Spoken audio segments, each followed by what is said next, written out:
Hey guys, what's happening? Today I'm going to show you how to fix shipping issues on Alibaba like a pro. First of all, confirm the order details. You can go ahead and click my Alibaba, right?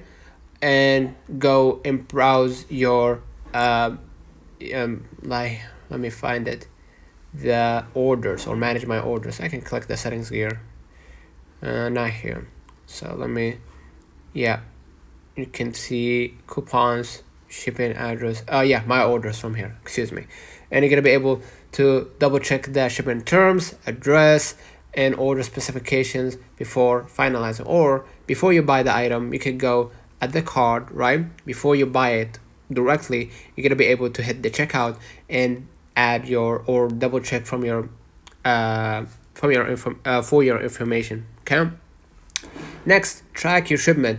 After buying any item, right, especially Alibaba's products, they're gonna give you tracking tools or request tracking number from the supplier. They will send you via SMS or send you through a message, right, private message, or you're gonna be able to track your orders in real time. Okay.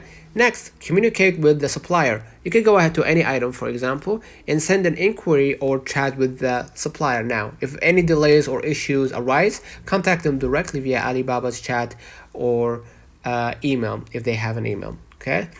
And use trade assurance. Always pay through Alibaba's trade assurance for protection against shipping problems. Basically, pay through Alibaba's payment method. Okay.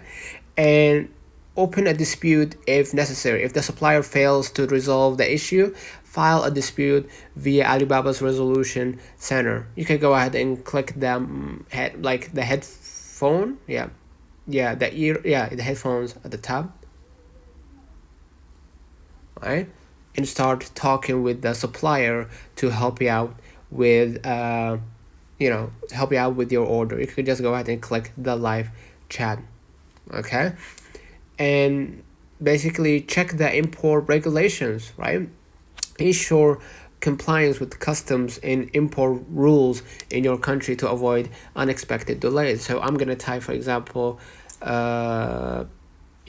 customs rules in Saudi, and type in your region, right? And you're gonna be able to read through basically the terms in your own region. Stay proactive, document everything, and handle shipping like a pro. Let me know in the comments if this video helped you. Do not forget to like and subscribe. Thank you for watching.